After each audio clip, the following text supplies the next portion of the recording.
enjoyed it. I'd probably give it, Wait. As you know, you guys, we're in the business of time travel here, so we're actually going to back it up a little. Hi, Ken is the host. I am co-pilot. My name's John. This is a Doctor Who look. Episode 3. So thank you for rocking with us. Checking in with you, bringing you the Doctor Who need to get subscribed to us. Why? Because we got a lot of cool stuff coming up this next year. Holiday special is around the corner. We're super stoked about that. Getting our Doctor Who on. And we just love having the discussion about Doctor Who in general. So with that, we're going to back it up to where we were at. Power of the Daleks. All right, go.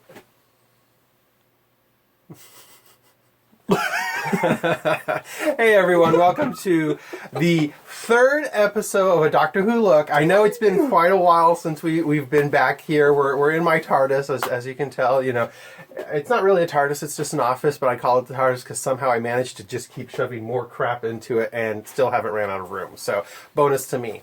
We're coming at you very irregularly here. We are working on, in the new year, maybe coming a little more often. It's our New Year's resolution. It's our goal. It's our goal. So we're going to do in this one. Recently, we went to the movie theater and actually watched the recently restored, I don't know how you want to call it, Doctor Who series arc, Power of the Daleks. And they were doing a special event. It was released on BBC like a week later, but we decided we'd do the special event, and we actually went and saw it in the theater. I enjoyed it. I'd probably give it, Wait. As you know, you guys, we're in the business of time travel here, so we're actually going to back it up a little.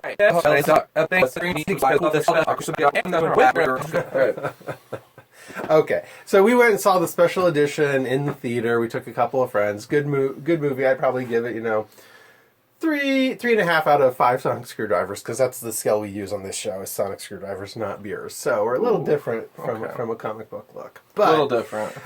It was a little bit slow moving. There was a couple times, I'm not going to lie, I actually fell asleep in the theater. And but we weren't the only ones, so it was a little bit slow moving. But all in all, it was a good show. I recommend checking it out. If you can watch it at home, watch it at home. But the whole interesting thing about it is this was literally the first episode, so to speak, of Doctor Who where it went from the first Doctor to the second Doctor. So it's the first renewal, because it was such a new and crazy idea. They've never in the history of television had a character who just suddenly changed, and now it's a new actor, but it's the same character. So this is a whole new concept. They called it renewal. The term regeneration hadn't been coined yet until, I believe, the third or fourth Doctor actually regenerates, and then they actually call it regeneration. The thing about this Doctor is, he's Patrick Thornton. I don't know if I ever get the names pronounced right, but it's Patrick. It's second Doctor. He did not have a sonic screwdriver, and you could really tell that in this episode that, you're like, boy, if that was a later Doctor, he'd just point and click and that door would be open. So it was a bit different that way. They had to go around solving the problems a little bit different. It wasn't just so much of a point and click kind of solution. So I thought that was kind of interesting. With that, I think that, not having the screwdriver, though, alluded to more, why is the Doctor a clever person, or how was he in previous incarnations? And so that kind of showed us a little bit of that, everything from the spinning the rim of the glass with the amount of water in there to get a certain frequency, that kind of stuff. Mm-hmm. Problem solving, interactions with other people, clever questioning, playing dumb, just the simplest of things, rocking that playing possum life. It was kind of cool, and I think it was smart in some regards to do that, not leaning heavily just strictly on the tech. So it's kind of cool just to see the ingenuity behind the character. I will say that I felt like the animation style for the second Doctor, like when you first see him, it's creepy. He's creepy. Like the dude in real life, I've seen pictures, that's like totally fine, but the animation style really just made him look like a bit of a creeper McGee. So I wasn't really a fan of that. The eyes were kind of like sunken in. Yeah. I was like, I don't know about that. He did look really kind of creepy. Yeah, but so I don't know. The kind of interesting thing about this the whole process wouldn't have been available if it wasn't for fans like us and you, because the thing is, the BBC notorious for reusing their tape stock. So in 1974, because they just totally wiped it out. They wiped off their tape stock, because at that point in time it was like almost like 50 years. I mean, this was a while ago. So they wiped off the tape stock. So that's why that entire episode was lost. And unfortunately, there's a lot of the older Doctor Who that was completely lost because the BBC did this. But luckily, fans around the world had actually recorded the sound from the episodes when they aired, and they were able to get these sound clips together, recreate the episode by sound, and then they went in and they reanimated it, and they used stills and stock footage and anything they could use to recreate this episode, and then they filled in the blanks. And it was actually pretty close. They would show like a still of what it was actually original footage was, and then a still of the animation, and they did a really good job. That animation, it wasn't the smooth kind of like animation you're used It's to. like Archer stuff. Yeah, it was a little more hi, kind of. And when they would walk, they would walk so hilarious. The interesting thing about the audio, this was my biggest hurdle with it, you guys, was when a character would say something, and then there's this minute-long pause between when people pause or talk. And so I literally conked out right away within the first 20 to 30 minutes. Ken woke me up when the first Dalek made an appearance in there, but man, I'm glad I got that nap in because that was brutal. It's rough for me because I just wasn't as engaged with it. I don't identify a lot with the older shows. So for me, I was like there for the Daleks. I was rooting on the Daleks. It was cool though there's a ton of takeaways that I got from it, and it's always fun to see things in black and white, including old episodes, like the limited selection they have on Netflix, or had on Netflix, excuse me. I see I'm out of date with that too. But the stretch of time between when somebody talks and when the next person does is hard. And I would imagine that it's probably a little more engaging for the viewer to watch it, the actual TV show or TV special versus this animated alternative. So it's cool that they did it. Would I recommend watching this whole thing all in one sitting? Probably not. Unless you're like die hard. But with it, it is a wonderful story.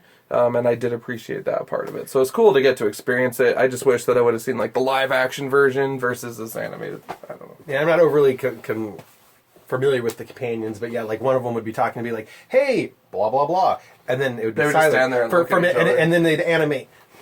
This one looks at this one. This Yeah. one looks at this one. This one looks at this. And Yeah. they just look back and forth. Yeah. And there's like a minute of animating. If you cut that out, you you guys, it would have gone from 2.5 hours down to like 90 minutes and would have been awesome. Yeah, I think there could have been some stuff they Yeah. would have been able to edit out. But all in all, I was glad we saw it. It was worth seeing. I haven't seen a whole lot of the second Doctor's shows. I've seen a few of them. Yeah. So I was really impressed with it, and I thought it's worth seeing, Yeah. but not necessarily worth seeing in a theater. So. Awesome.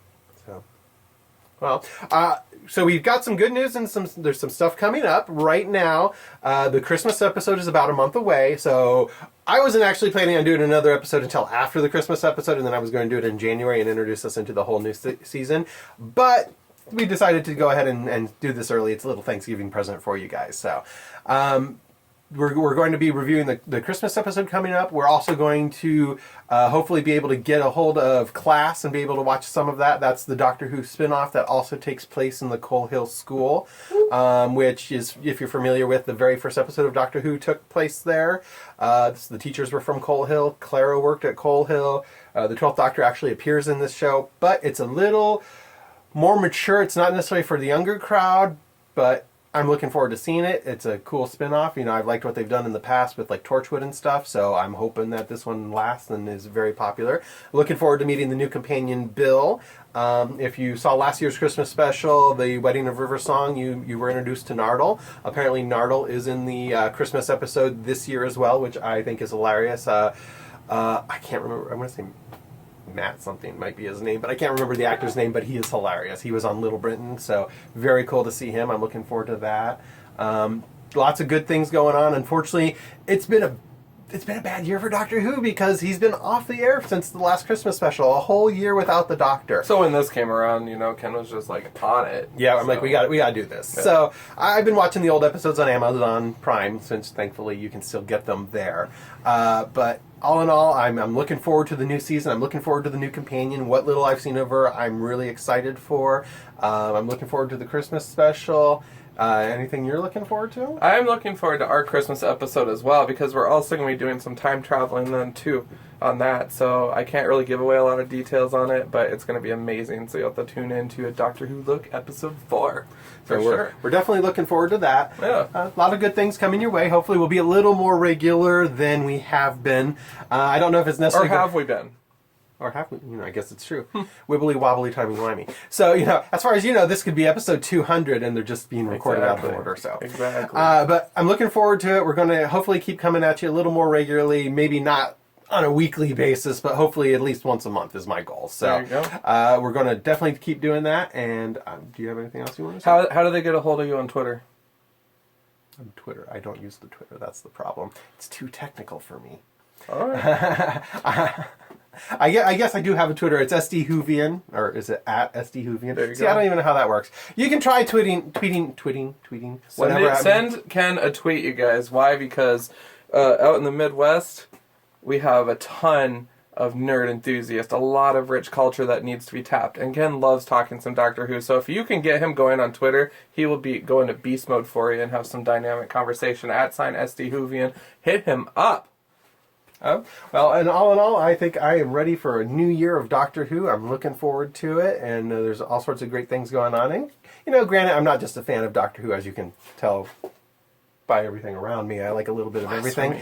But Doctor Who is in my heart. So, from everyone here at a Doctor Who Look, hoping to see you in the future, or in the past. Boom.